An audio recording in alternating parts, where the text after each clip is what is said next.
Bonsoir tout le monde, merci de vous être déplacés en ce mercredi soir à Liège. Ravie de vous accueillir. Moi je me présente, je vais démarrer par les dames. Charlène Renier, je suis relation presse chez Gaming One. Je travaille pour la communication externe et je vais moduler en tout cas la discussion ce soir avec mes trois interlocuteurs que je suis sûre vous connaissez déjà. Donc je vais commencer par toi Luc, on ne présente plus Luc Gauchel. On raconte que tu es le journaliste le plus chevronné de Sudinfo. 2-3 articles par jour. Certains disaient le plus vieux. Non. On n'osait pas me permettre. Une grande carrière, donc tu es passé par plusieurs radios liégeoises et puis tu as démarré à la Meuse en 1990, si ma mémoire est correcte. 90, à la Meuse. Voilà. Et tu nous diras quelques mots sur cette maison de la presse que tu connais particulièrement bien. Tout à fait. Ensuite, à ta gauche, Serge, bonsoir. Donc, Bonsoir. Serge, tu as démarré ta carrière pendant près de 30 ans comme expert commercial plutôt. Puis en 2013, tu as été appelé pour le département com de la centrale de Thiange, correct? Ouais, d'abord cru à une punition, mais c'était pas ça, non. Ce n'était pas une punition. Donc, tu as pu justement apprendre le métier de relations presse, relations publiques aussi, tout ce qui a lieu, en tout cas, de relations avec les politiques, qui est une autre dimension. Et puis en 2019, quand tout le monde s'occupait du Covid, tu as été appelé pour diriger le CA de l'ASBL de Du forum nucléaire. Forum nucléaire. Merci. Donc tu seras évidemment une pointure ce soir pour nous éclairer sur la partie business par rapport à la com. Et puis je termine avec Olivier, qu'on ne présente plus non plus, qui a sa propre agence de communication, donc HCOM. Tu es également administrateur au sein de la Maison de la Presse et tu es l'un des rares derniers relations presse liégeois.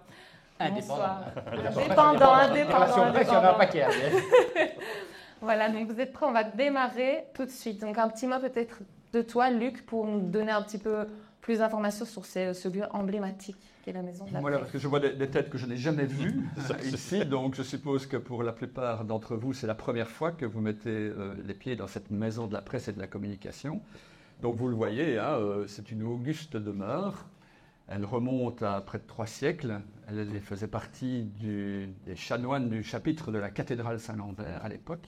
Elle est passée de main en main, de famille en famille, pour être en 1970 achetée par la ville de Liège. Alors en 1975, les journalistes liégeois professionnels cherchaient un endroit pour tenir les conférences de presse dans un lieu du centre-ville qui soit facilement accessible à tous les journalistes, à pied. On était déjà écolo à l'époque. Hein. Et donc, on a pris langue avec la ville et on loue cet espace. Vous l'aurez évidemment calculé comme moi, 1975, 2025, on va fêter l'année prochaine nos 50 ans. Hein, mais on recevra le titre de royal d'ailleurs à cet égard. Et qu'est-ce qu'on fait ici? Eh bien, on y organise, donc, comme je l'ai dit, des conférences de presse. Il y en avait énormément à l'époque, plus de 500 par an, pardon. Là, maintenant, on est à une petite centaine. Hein, on reviendra peut-être sur le sujet après. Et on organise aussi des soirées débats d'actualité sur des thèmes qui sont proches du journalisme et de la communication. Vu qu'il y a de moins en moins de journalistes, on s'est adjoint aussi les communicants, hein, il y a 8 ans, avec Olivier qui les représente. On est une ASBL composée de 16 administrateurs, nommés et élus paritairement, 8 communicants, 8 journalistes. Et on est aidé, et on est tous bénévoles, je le rassure, et on est aidé dans la gestion quotidienne par Clarisse, qui est une agente de la ville et qui tient ici, évidemment, la permanence. Merci, Luc. Alors justement, l'importance des médias, ça va être vraiment tout le centre de la discussion ce soir. Quand on voit le paysage médiatique aujourd'hui, il est plus que saturé. Est-ce que c'est encore vraiment pertinent, important de communiquer aujourd'hui pour une entreprise? Vos avis, je vais commencer par vous, Serge, Olivier. L'avis business. Moi, je pense qu'il y a une multiplicité effectivement des canaux de communication, mais je trouve que c'est important d'avoir de la visibilité dans la presse parce que justement, c'est un canal de communication qui est neutre, entre guillemets. Si je communique sur les réseaux sociaux, que ce soit LinkedIn, que ce soit Facebook, que ce soit X, que ce soit n'importe lequel, YouTube, TikTok maintenant pour être dans la tendance, Instagram, le public sait que ma communication est forcément partisane, puisque je ne vais pas dire de mon entreprise ou de mon produit qui n'est pas bon. Donc, la communication est biaisée par le fait d'être partisan Quand on a de la visibilité dans la presse, on le sait, le journaliste est neutre, c'est lui qui décide in fine s'il va publier ou pas, même s'il reçoit un communiqué de presse qui peut être effectivement dirigé et partisan. C'est lui qui va décider s'il traite le communiqué de presse, s'il le reprend tel quel ou s'il décide d'aller plus loin. Bon, moi je dis, et j'affirme même, qu'un bon article dans la Meuse, ici à Liège, dans l'Écho, si on est une entreprise qui travaille dans un secteur économique, ou dans le soir, dans la dernière heure, ça a plus de valeur que peut en avoir une bonne communication sur les réseaux sociaux. Ce qui ne veut pas dire qu'on doit s'en passer, hein. Mais je pense que ça a plus de valeur. Et d'ailleurs, si peut-être certaines entreprises sont abonnées à Belga Press, quand vous avez des retours, quand vous faites une revue de presse dans Belga Press, vous avez toujours la valeur numéraire de l'article en fonction du nombre de personnes qui ont été touchées. Donc vous savez ce que ça représente quand vous faites une campagne de presse, c'est un investissement. Et quand vous faites votre revue de presse, eh bien, vous avez la valeur de retour de cet investissement. Serge, un commentaire. Oui, évidemment, pour moi, le parcours était un peu différent, puisque quand j'étais responsable de la communication à Tillange dans un sujet, on peut dire, clivant, et j'avais plutôt une tendance à me cacher chaque fois que j'étais appelé par un journaliste, parce que j'allais en prendre plein la figure. En général, j'utilise un autre terme, mais bon. Et puis, à un moment donné, j'ai essayé de comprendre ce qui se passait. Et en fait, je me suis dit que j'étais quand même une de mes formations, une de mes logiques, c'était de faire du networking. Et donc, j'ai décidé d'aller rencontrer les journalistes pour leur raconter, non pas n'importe quoi, mais pas spécialement au moment où je me fais casser la figure. Donc, pour essayer de ne plus me faire casser la figure. Après, j'ai été un peu confronté à la rotation des journalistes parce que c'est compliqué d'avoir quelqu'un qui est bien informé, mais de le garder, puisqu'il va changer de fonction. Donc, ça fait partie de ce qui existe dans les sociétés. Et j'ai essayé de mettre un petit peu les deux en parallèle. Et donc, la presse, elle est nécessaire, mais par contre, et c'est une des raisons de ce soir, elle est nécessaire, mais c'est compliqué de joindre les deux pôles. Chacun ayant sa réalité et chacun ayant sa vue au travers de son prisme. L'industrie, et je peux me rendre compte que dans les sociétés, il y a des sociétés qui aimeraient bien qu'on parle d'eux, mais on ne parle pas assez d'eux à leur goût. Et de l'autre côté, donc ils se disent comment est-ce qu'on peut faire pour qu'ils parlent plus de moi que cela. Et de l'autre côté, du côté de la presse, à la base, il y a énormément de demandes, il y a énormément de boulot, ils sont de moins en moins, et donc il y a beaucoup de soucis à faire. Et donc, oui, je crois qu'il y a des ponts qui doivent être faits. Oui, on va probablement en parler ce soir. Mais je crois qu'il faut d'abord essayer de comprendre l'autre pôle avant de pouvoir essayer de travailler avec eux. Du coup, c'est en transition, je te remercie. Luc, ton regard par rapport à la presse, justement, qu'est-ce que c'est une bonne information? De quoi est-ce que vous avez besoin, vous, journalistes, rédaction? Quelles sont vos contraintes aussi qui sont parfois finalement peu comprises par le monde de l'entreprise quand ils veulent communiquer? Voilà, pour reprendre un peu ce qu'ils viennent de dire, on a heureusement encore cette chance d'avoir une certaine crédibilité dans ce foisonnement d'informations que l'on retrouve maintenant. Il fut un temps béni où il n'y avait que les journalistes qui informaient, une presse écrite d'abord, et puis la radio est venue concurrencer, la télévision est venue concurrencer.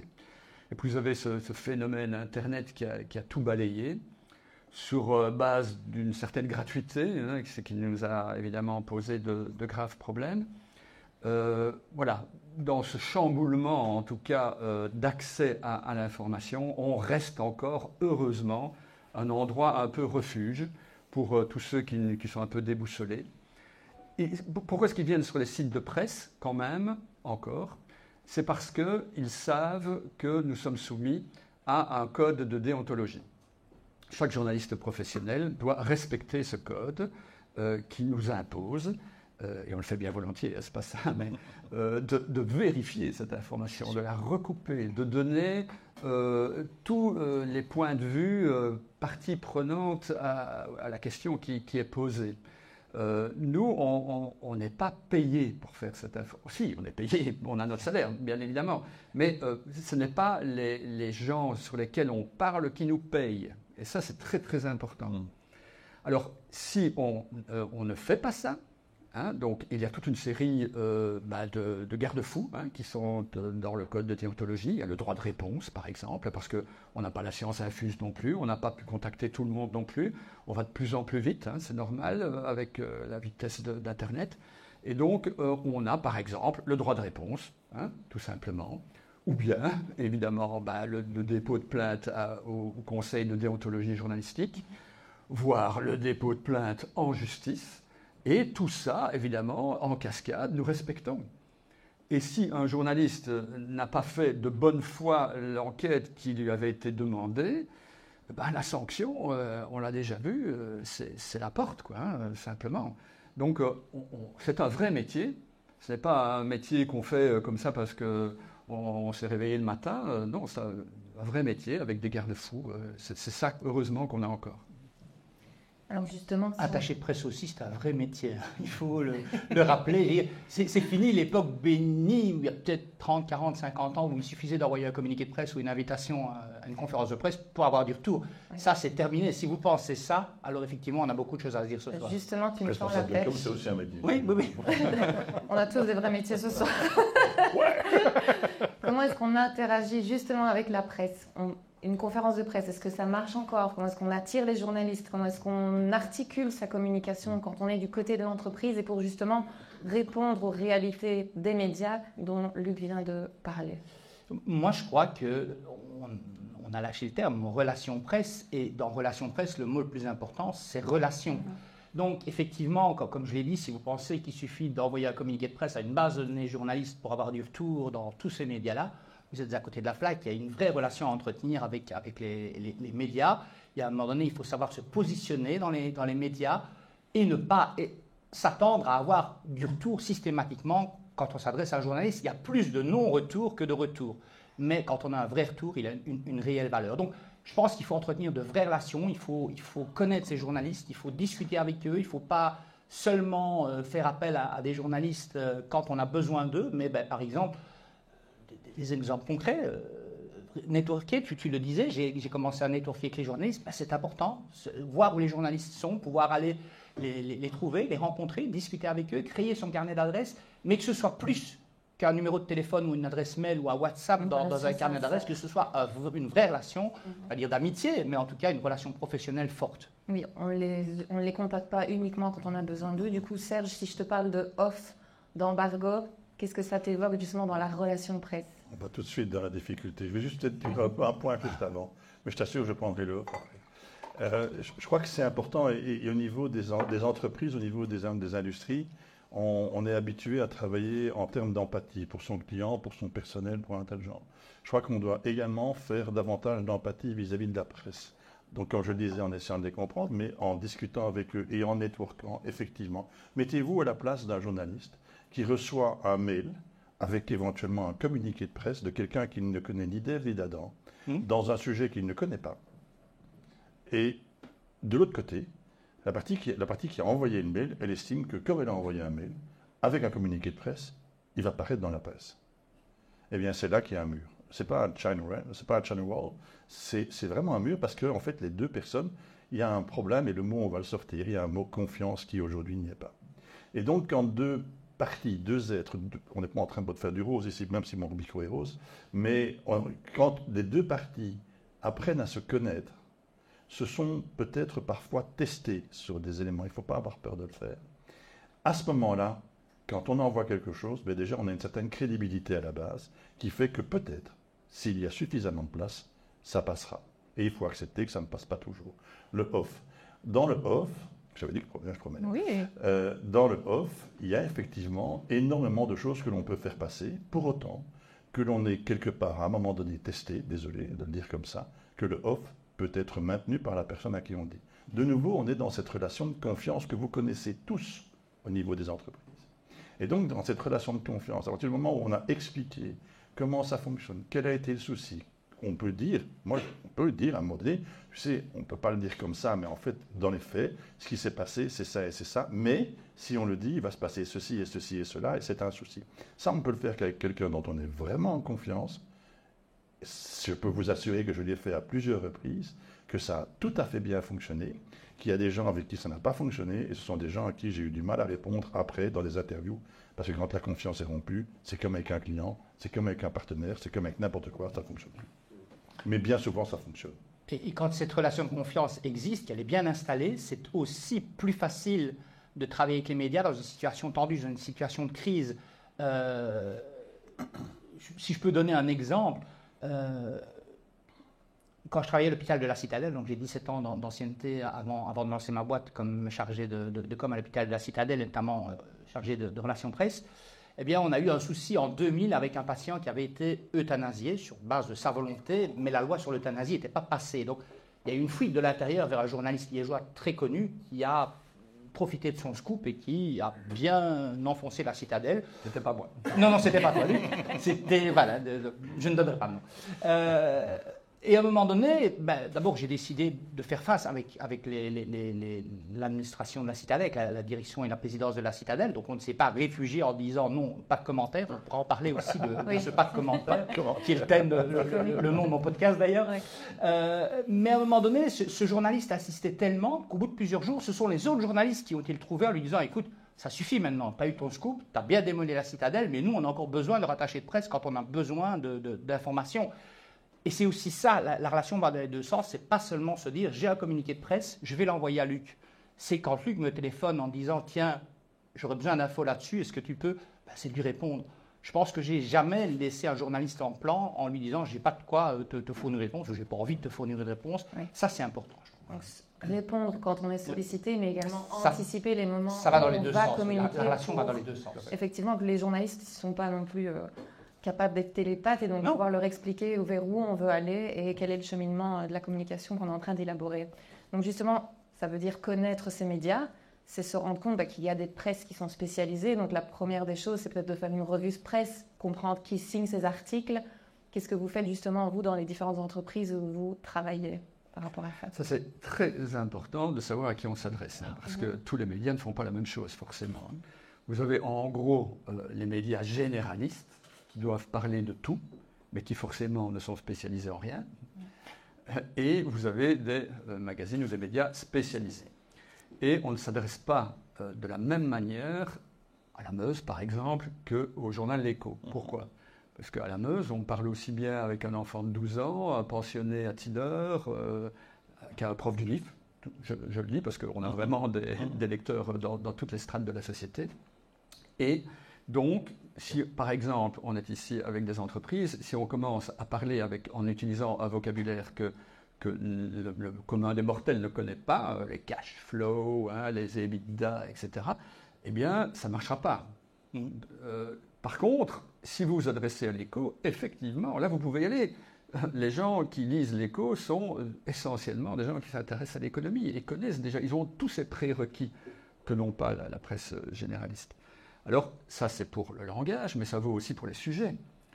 Et c'est ça le problème, c'est qu'on est noyé de communiqués de presse.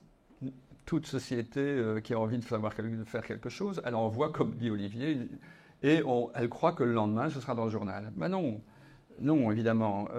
Il y a plein de sujets qui sont beaucoup trop pointus et qui n'intéresseront pas à un nombre suffisant de nos lecteurs. Et donc, on doit les mettre de côté. Oui, donc ça revient aussi à la société d'avoir sa propre stratégie de communication externe en sachant quel est le coût qu'on veut réaliser finalement. Est-ce que c'est une communication simple, entre guillemets, sans être négative dans le mot, mais qui sera générale, ou est-ce qu'on a envie d'aller beaucoup plus loin dans la communication et d'alors choisir un média qui est spécialisé pour aller plus en profondeur sur les thématiques. Donc justement, quand on veut capter l'intérêt, comment est-ce qu'on le maximise? Quels sont finalement les ingrédients magiques que vous pouvez avoir à disposition pour communiquer habilement? Déjà, pour capter l'intérêt, et Luc vient d'en parler, mais encore quelques mots peut-être, c'est le ciblage, c'est essentiel. Donc si vous avez, et moi quand je récupère des clients qui me disent, écoutez, on a fait un communiqué de presse, 0 retour, la première chose que je leur demande, c'est oui, mais à qui l'avez-vous envoyé? Et là, ils me sortent une base de données avec parfois 20 noms, parfois 30, parfois 100, mais des journalistes tous azimuts, et ils ont balancé ça comme ça. Si c'est une technique que vous utilisez, vous l'oubliez tout de suite, c'est le meilleur moyen de ne pas avoir de retour. Donc l'idée, effectivement, c'est peut-être déjà de repérer qui signe dans quel média. Ici à Liège, quels sont les journalistes qui signent le plus souvent. Dans l'Écho, qui fait quoi? Parce que dans l'Écho, c'est très varié aussi. On peut parler d'intelligence artificielle, on peut parler d'économie, on peut parler d'environnement, on peut parler enfin, il y a plein de thématiques. Donc quel journaliste signe quel type d'article pour pouvoir justement avoir un ciblage le plus optimal possible. Et ça, c'est le meilleur moyen de capter l'intérêt. Après, il faut une histoire à raconter. Les journalistes aiment les histoires parce que c'est ce qu'ils vont raconter à leur public. Donc, il faut avoir une belle story. Comment on dit? Un beau narratif, c'est ça? Là, on peut plus dire story. C'est narratif. C'est à la mode. C'est à la mode. Le storytelling. Donc, il faut imaginer son histoire et puis pouvoir la raconter. Moi, j'ai toujours, pour mes clients, plusieurs histoires. Je discute beaucoup avec mes clients et j'ai toujours plusieurs histoires sous la main. Parce qu'à un moment donné... Elles sont toutes vraies, j'espère. Elles sont toutes vraies, je En pense. général. Mais voilà, ça peut arriver. J'ai parfois eu le cas, notamment à RTC, ce qui m'a valu de super reportages. Maintenant, on dit CAF, mais à l'époque, c'était RTC. Quand j'étais à la Citadelle, j'avais toujours quelques stories qui étaient prêtes à partir. Et quand des journalistes me téléphonaient en période plus calme, en période de vacances, en période de Noël, j'avais toujours, comment est-ce qu'on fait Noël en pédiatrie, par exemple, avec les enfants qui sont là le 24 décembre. Il y avait vraiment des sujets qui étaient prêts parce que je savais qu'il y avait toujours un journaliste qui allait venir vers moi et je ne voulais pas le laisser en plan. Mais ce qu'il faut aussi, c'est une histoire un peu originale. C'est une histoire qui va parler aux journalistes, pas une histoire qui a été racontée 10 000 fois. La success story de la PME liégeoise, je crois plus que tu en as parlé, ça doit te gaver un peu maintenant de recevoir des communiqués de presse. Non, tu dois non, recevoir la peine. ça je ne suis pas d'accord. Non, quand il y a une belle histoire, il ne faut pas la raconter 10 fois, on est d'accord, mais elle est toujours bonne, parce que les gens sont avides de belles histoires. Et puis, il y a le titre aussi. J'allais parler des punchlines. Hein. Les punchlines. Ça va dans les deux sens. Serge, toi qui travailles justement dans un secteur que tu qualifies même toi-même de clivant. Bah, si tu as un avis Est-ce que tu contraire, dis-le moi, mais ça m'intéresserait de le savoir. Je suis la première à dire. C'est là qu'on fait le meilleur du Ben, sport. moi, j'ai envie de dire, pour rebondir sur ce qui vient d'être dit et continuer peut-être un peu plus loin, si on n'a pas la connaissance du panorama et de ce qu'on a en face de nous au niveau de la presse, comme l'un de vous deux l'a dit, le mieux c'est de voir qui a signé l'article. En fait, il faut savoir de quel type de journaliste vous dépendez. Je vais prendre le nucléaire, pour ceux qui ne le savent pas, je travaille dans le nucléaire. Je vais prendre le nucléaire. Ben, on dépend, mais non, je ne suis pas radioactif. Et donc, on a d'un côté l'économie, on a évidemment l'environnement, on a le monde politique. Donc, ça fait 3 disciplines différentes qui sont intéressées éventuellement ou intéressables à des sujets qu'on va développer. Mais par contre, encore faut-il savoir quelle est la tendance du sujet qu'on va développer. Est-ce qu'il est plutôt à niveau économique, plutôt à niveau politique ou plutôt à niveau environnemental? Ou, j'oubliais, à niveau énergétique, puisque fatalement, c'est un des éléments principaux. Et donc, ça demande une certaine réflexion interne en disant, voilà, je vais plutôt cibler par là ou par là, parce que ça pourrait potentiellement l'intéresser. Là, c'est un. Deuxième chose, il y a quand même, et ça c'est ce qu'on nous apprend en média training dès le départ, 3 messages. Si vous n'avez pas dans votre storytelling, votre narrative, tu l'appelles comme tu veux, si vous n'avez pas 3 messages à donner, mais à les avoir en permanence, et ces 3 messages changent également en permanence en fonction de l'évolution, ça ne sert même à rien d'essayer d'expliquer quelque chose. Et en fait, chaque fois que vous êtes interviewé, éventuellement en l'insu de votre plein gré ou en le demandant, en ayant ces 3 messages, ça vous permet de passer convenablement. D'abord, les messages que vous avez à poser, parce que même quand vous êtes attaqué, j'ai connu des moments où je recevais vraiment des flots, non pas de critiques, mais de questions vraiment perfides, moi je passais mes 3 messages. C'était une opportunité pour moi de passer mes 3 messages. Il fallait bien sûr que ça colle avec ce qui était demandé, mais c'était des messages qui répondaient à cette question-là. Et donc, c'est vraiment important de les préparer en permanence. Après, dans le storytelling ou dans le narratif, il suffit de le développer et d'expliquer ce qu'il y a derrière ce message 1, ce message 2, ce message 3. Et justement, quand tu parles de préparer à l'avance, donc ce n'est pas nécessairement toujours les communicants qui vont aller en front line devant les caméras, devant les journalistes. Tu citais le média training, justement, c'est sur mes slides, ça tombe bien. C'est quand même assez parfois étonnant de voir que les personnes sont finalement peu préparées pour une interview, pour une intervention télévisuelle, peu importe. Qu'est-ce que tu entends? Est-ce que tu peux développer pour notre public aujourd'hui la préparation qu'il y a derrière? Mais pour moi, étant donné que j'ai dû faire un parcours un peu particulier qui n'était pas le parcours habituel d'avoir ou fait du droit ou fait quelque chose pour rentrer comme journaliste ou faire autre chose, mais j'ai dû travailler sur un tout autre trajet, j'ai été obligé de me former en média training, c'était nécessaire. Et en général, ce que je constate, c'est que quand le communicant doit aller parler, en général, ça va pas trop mal parce qu'il a fait du média training.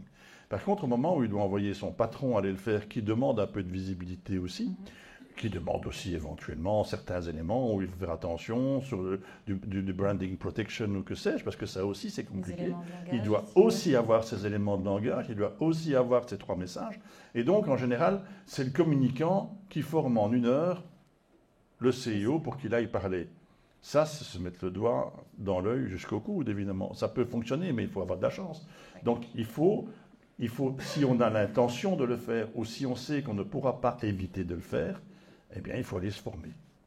La com passe aussi par l'interne. On peut parler, je suis sûre, toi, Olivier, tu le fais, tout ce qui est Q&A. Donc, préparer vraiment également des dossiers qui vont permettre à tous les stakeholders de l'entreprise d'être préparés sur le sujet. Ça fait partie, effectivement, du media trading. C'est même pour moi une des parties les plus importantes. C'est d'imaginer sur base du sujet, du communiqué de presse qu'on a rédigé, du dossier de presse qu'on a rédigé, comment les journalistes vont réagir. Est-ce qu'ils vont téléphoner et demander une interview? Et dans cette interview, quel type de questions est-ce qu'ils vont poser? Et moi, quelle réponse je vais donner? La première chose à faire, et c'est valable pour moi dans tous les processus de communication, c'est surtout de ne pas improviser ses réponses. Oh, je connais le sujet, je vais pouvoir y aller. C'est le meilleur moyen de se ramasser. J'ai toujours un mentor, parce qu'il est toujours vivant, Jean-Olivier, qui me disait toujours, et j'applique ce principe, en communication, si tu improvises, c'est comme si tu jetais une pièce en l'air pour jouer à pile ou face. Tu as 50% de chance que ça tombe sur pile et 50% de chance que ça tombe sur face. Donc, tu as 50% de chance de planter. Et donc, je trouve qu'il avait entièrement raison. Et donc, le Q&A est essentiel à préparer avec quelqu'un qui connaît bien les médias et qui va se dire, tiens, sur ce sujet-là, un tel média qui serait présent, Luc Gauchel de la Meuse ou Jean-Michel Crespin d'ADH. Oh, je l'ai cité. Voilà la question qu'il va poser. Qu'est-ce que je vais répondre si j'ai cette question-là? Mais ce qui est aussi important, c'est de cibler les messages qu'on veut faire passer. Alors, on doit les emballer dans une belle histoire, un beau narratif, une storytelling.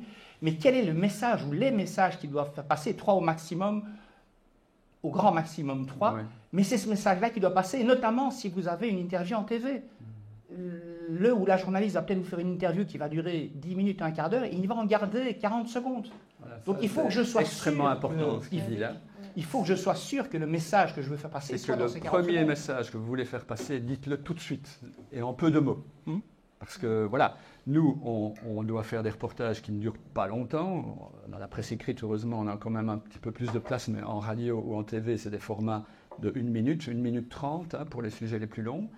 Et vous n'êtes pas les seuls à parler. Quand il y a un conflit dans une entreprise, il n'y a pas que le patron.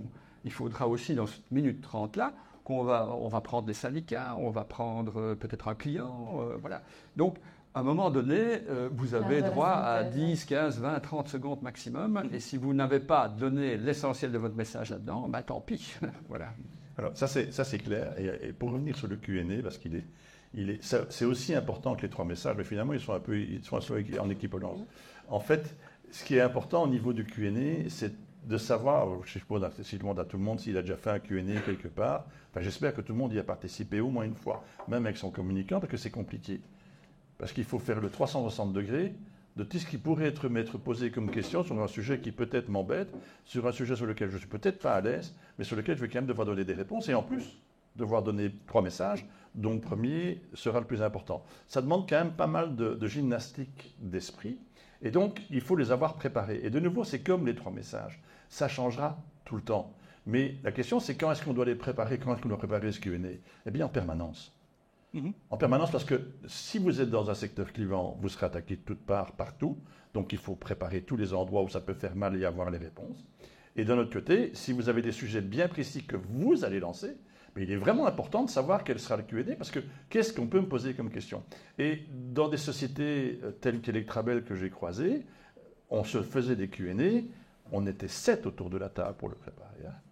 Il y avait un juriste, il y avait fatalement les communicants, il y avait le responsable presse, il y avait le CEO, il y avait tous ces gens-là, parce que le Q&A jusque-là avait été un peu galvaudé. Un Q&A, c'est on répond aux questions, on les connaît, ça va, on connaît les réponses. Non, meilleur moyen de se cramer.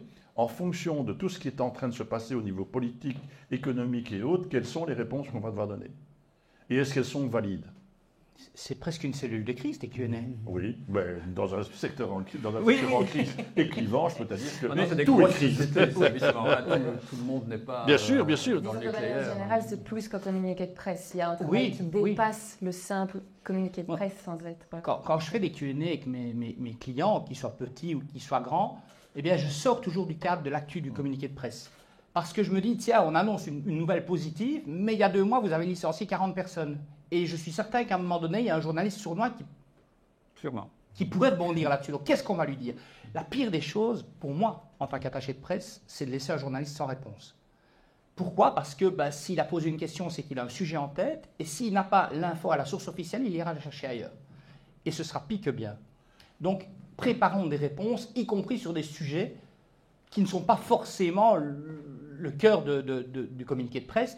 Alors, après, il ne faut pas remonter 3 ans en arrière non plus, on est bien d'accord, mais qu'est-ce qui s'est passé dans l'actualité des quelques semaines précédentes sur lesquelles un journaliste pourrait rebondir en posant une question? Par contre, vous n'êtes pas obligé de répondre tout de suite. Non, oui, ça c'est important. C'est ça qui est important. C'est qu'il faut aussi, à un moment donné, pouvoir prendre le recul et dire, écoute, je ne sais pas. On a le droit de dire je ne sais pas. On n'est pas là pour tout savoir. Et donc, je ne sais pas. Je me renseigne. Je suis de retour dans 1 heure. J'aime bien l'heure, Voilà. parce que quand on nous dit le patron n'est pas là, on vous rappellera demain, c'est totalement trop tard. Justement, de nouveau, on revient aux réalités de la rédaction. Il y a des impératifs temps. Si c'est pour passer au JT ou pour l'impression du lendemain, on ne peut pas prendre tout le temps qu'on veut. Donc effectivement, décrocher un journaliste et lui dire « je te reviens dans 2 heures ». Tout dépend du moment, évidemment, à laquelle l'information tombe. Si c'est le matin, effectivement, on a un peu plus de temps. Par contre, si c'est 17h, 18h, nous, on arrive à l'heure du bouclage du journal, y compris pour les JT. Demander les questions aussi, peut-être, pour pouvoir avoir le temps de vite les préparer en interne et pouvoir apporter des réponses fiables. Mais je suis d'accord avec Olivier, il n'y a rien de pire, en tout cas, que de ne pas répondre. Ça, franchement, s'il faut donner un conseil, c'est de répondre. Parce que si vous ne répondez pas, d'autres le feront à votre place. Vous n'occupez pas l'espace, d'autres la prennent à votre place.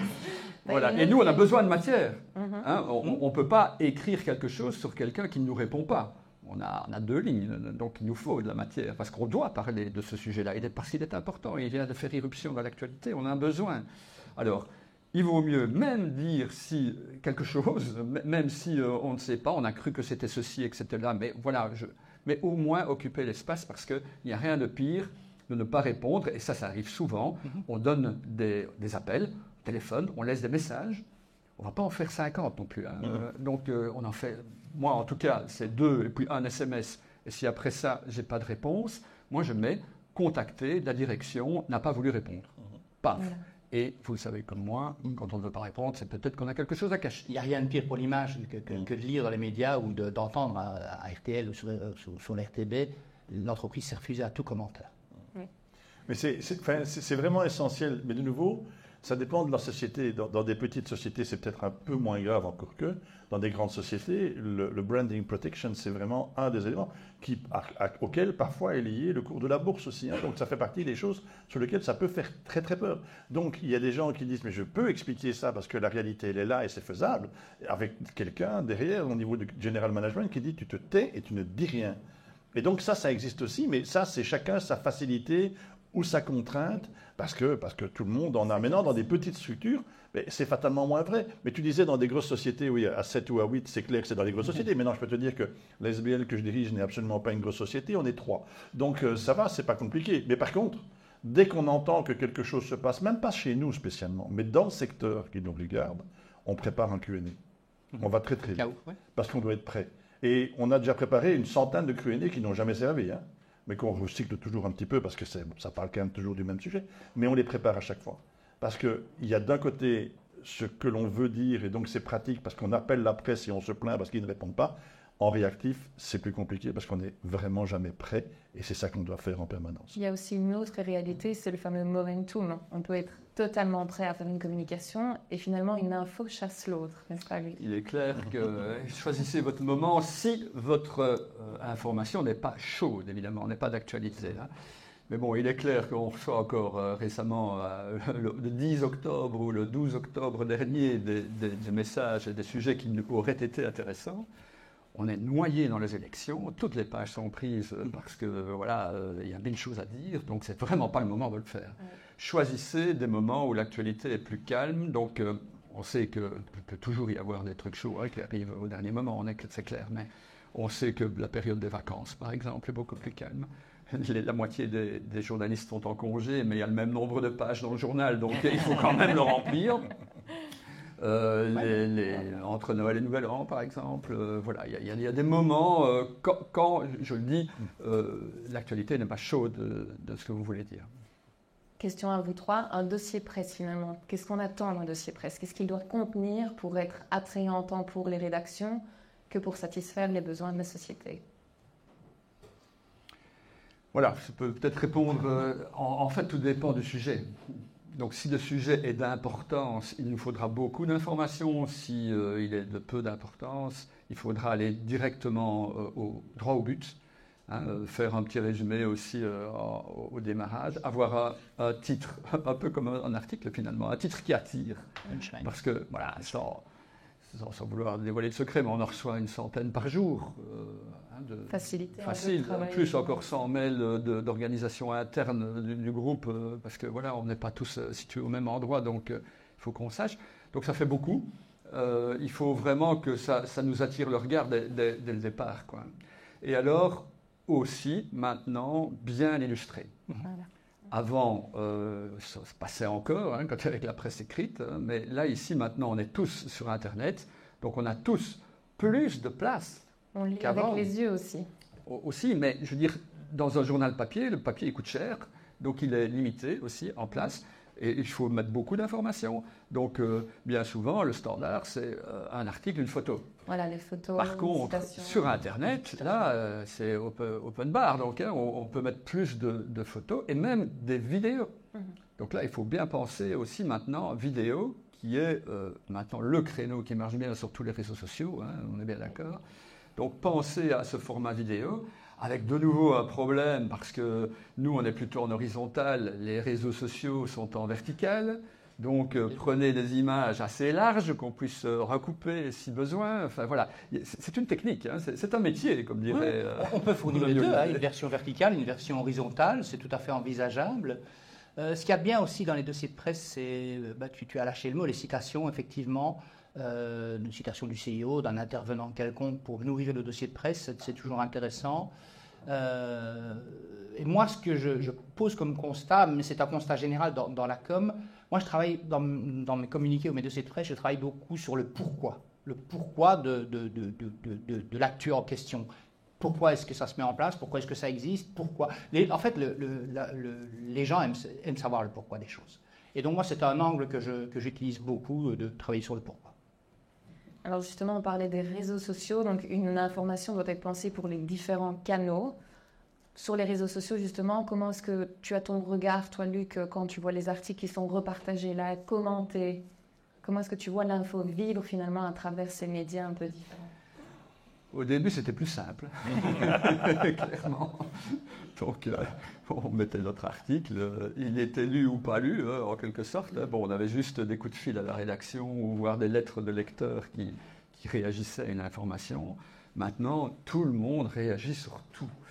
Et on donne souvent le bâton pour se faire battre, d'ailleurs, puisque nous-mêmes, nous partageons nos articles, on nous demande de le faire, pour qu'ils aient une seconde vie, une troisième vie, etc., sur Facebook, sur Twitter, X, etc. Et maintenant est apparu ce phénomène du commentaire qui est devenu une information en elle-même. Donc les gens vont autant sur les réseaux sociaux pour l'information que pour voir ce que les gens pensent de cette information. Et il se fait comme ça une série de débats sur tout et sur rien qui sont aussi lus, si pas autant lus que l'information. Et qui peuvent donner une tonalité à l'information finalement. Si les commentaires sont tout de suite négatifs ou positifs, ça, si je peux donner un tout petit conseil mais d'expérience, j'ai un groupe Facebook qui s'appelle « Si tu es un vrai liégeois » qui recueille plus de 20 000 abonnés sur des informations payantes, donc ce n'est pas mal. Et j'ai remarqué que s'il y en a un qui commente le premier quelque chose, l'information de manière positive, eh bien, les autres vont se mettre au diapason et vont dire « Ah oui, c'est vrai, c'est positif ». Si c'est négatif, c'est parti, ça part en couille, comme on dit comme ça. Donc le conseil, c'est soyez le premier à réagir en dessous des articles de la Meuse avec une info positive ou une remarque positive. Vous faites réagir sur votre article. Vous faites réagir sur votre article. Mais les réseaux sociaux, je pense qu'il faut aussi les utiliser. Je parlais tantôt de dire que c'est une info partisane, effectivement, mais on peut aussi les utiliser pour donner une information. Il ne faut pas croire. Il y a beaucoup de journalistes qui scrutent les réseaux sociaux et qui utilisent les réseaux sociaux simplement en disant tiens, je suis à la recherche de ceci pour faire un reportage sur ce sujet-là. Je pense qu'en publiant aussi de manière régulière sur sa page Facebook, sur son LinkedIn, des infos pertinentes, on peut tendre la perche à un journaliste qui passe par là et qui dit il y a un sujet là derrière. Être un peu plus proactif. Oui, tout à fait, une forme de proactivité. Brander, désolé pour l'anglicisme, mais l'information, parce que finalement c'est aussi l'image de marque d'une société. Donc c'est renforcer ça sur nos propres réseaux sociaux avec les logos, les différents... Mais sans basculer dans le commercial. Ça va rester de l'information. Ça, c'est important. C'est vrai qu'on n'en a pas parlé tout à l'heure, mais quelle est un peu la différence finalement entre ce qui est publi-reportage et une information presse plutôt traditionnelle? Donc nous, on n'est pas payé donc, pour faire ce qu'on fait, les journalistes professionnels, c'est interdit d'ailleurs dans notre contrat. Donc nous, on fait de l'information. On publie aussi souvent des communiqués de presse parce que, comme on l'a dit, on a un site internet qui doit vivre, il faut que quasi toutes les heures, il faut une autre information et on est de moins en moins nombreux, donc on ne sait pas tout faire et donc on arrive aussi régulièrement à publier sur notre site internet des communiqués de presse. Mais là, on ne les signe pas. Hein, on dit, voilà, un communiqué de presse vient de nous parvenir d'un tel. Donc au lecteur, on lui dit, il n'y a pas de travail journalistique là-dessus. Ça, c'est gratuit aussi. Par contre, on a les deux versions alors payantes, qui sont la pub traditionnelle, hein, comme tout le monde la connaît, et ce qu'on appelle publi-reportage ou publi-rédactionnel. Donc on a au sein de nos sociétés des services de pub et qui ont pas des écrivains, on va pas dire ça, des rédacteurs, si tu veux, qui vont alors dans la société qui veut un publi-reportage. Et là, clairement, on écoute ce qu'on nous dit et on retrace ce qu'on nous dit. Hein. Donc et on voit la différence dans le journal parce qu'on met au-dessus, j'avoue que c'est en petit, mais bon, soit, publi-reportage ou publi-rédactionnel. Olivier, Serge, vous avez déjà eu recours à ça ou... Au publi-rédactionnel, oui, bien sûr. C'est un moyen, mais c'est payant et ça coûte. Mais c'est une forme de publicité dans laquelle on met le texte qu'on veut, entre guillemets. Ouais, moi, je trouve que c'est une stratégie presse qui vaut la peine d'être menée, mais à condition de bien se rendre compte que là, on fait de la pub et pas de l'information. C'est un point sur lequel on a déjà travaillé aussi, on ne le fait plus. On ne le fait plus parce que, mais on avait à ce moment-là, le secteur dans lequel je me trouve a énormément évolué en termes d'acceptation du public, donc on en était à d'autres moments où c'était bien plus compliqué de se faire entendre. Et donc à ce moment-là, on a eu recours à cela. Et on a constaté qu'on se faisait vraiment battre à froid au niveau des médias sociaux parce que c'était acheté, on avait acheté de l'information. Et c'était très très mal perçu en général au niveau des gens qui suivent les médias sociaux. Et comme ça coûtait quand même pas mal de pognon, on a arrêté, on a passé à autre chose et on a fait nos communications nous-mêmes et ça passait beaucoup mieux. C'est un retour d'expérience intéressant, je pense, en fonction du secteur où on est. Donc, on arrive un peu à la fin déjà de ce panel. J'ai envie de vous poser une question. Quel serait finalement, le super conseil que vous auriez envie de partager ce soir à nos membres? Vas-y, Luc, vas-y. Si j'avais un conseil à donner, c'est d'être proactif. De ne pas attendre que la catastrophe arrive, mais de la prévenir. Le nombre de fois où j'ai expliqué pourtant à des tas de gens, prévenez-nous d'abord. Vous savez qu'il va y avoir un problème. Vous savez, par exemple, que vous allez licencier demain X personnes. Vous savez que vous allez annoncer un projet controversé. Plutôt que les médias sociaux ne s'en emparent directement et font du bashing quasi direct, expliquez les choses. Faites prévenez-nous. Et on est tout à fait d'accord d'attendre, je ne sais pas moi, quelques heures, quelques jours, pas plus hein, quand même. Mais voilà, prévenez-nous comme ça, vous aurez plus la maîtrise de l'information. N'attendez pas que le ciel vous tombe sur la tête. Moi, je dirais, le journaliste peut être votre meilleur partenaire, en ce compris dans les moments de crise. Pour ça, il faut qu'il y ait de la confiance et pour ça, il faut networker. Et je sais à qui je parle, puisqu'on est au CERF de Wallonie. Et donc, je ne vais rien dire d'autre, mais networker. Pas uniquement entre vous, networker avec des gens que vous connaissez moins, qui sont les journalistes, et agréer la confiance. Donnez-leur votre confiance et acceptez leur confiance. Et à ce moment-là, vous verrez que tout ira un peu mieux. Moi, je dirais le bon vieux pitch. D'abord parce que ça vous oblige à bien connaître votre sujet en le synthétisant en 4-5 lignes. Et puis, moi, ce que je fais, et je l'ai encore fait cet après-midi, Marco, j'attends d'ailleurs toujours ta réponse. J'en profite pour passer un message. Ça, c'est le règlement de compte. Ça, non, c'est pas règlement de compte. Quand vous pitchez votre sujet et quand vous connaissez bien les journalistes, la manière de le pitcher a aussi d'importance. Denis, je sais qu'il est très réactif à WhatsApp. Luc, je sais qu'il est hyper réactif par mail. Nora qualifié de la RTB est hyper réactif par téléphone. Un tel est réactif de cette manière. Alors je pitch en fonction du média où je sais que le journaliste va être le plus réceptif. Et quand je pitch et que j'ai un journaliste, je dis tiens, j'ai un communiqué de presse ou j'ai une invitation pour ceci, je l'ai encore fait cet après-midi pour une invitation de samedi. Quand j'ai un retour du journaliste qui me dit envoie-moi ton communiqué de presse, ou oui, je serai là samedi, il y a 85-90% de chances qu'effectivement il y a du retour du communiqué de presse ou que le journaliste soit présent à l'invitation. Si je l'envoie par mail en espérant qu'il vienne, il ne va pas se passer grand-chose. Donc, reprendre son téléphone, ça peut avoir du bon aussi, mais pour ça, il faut avoir le numéro de téléphone des journalistes et bien les connaître. On en revient à la relation de presse, justement. Merci à tous pour vos expériences, vos retours, vos partages.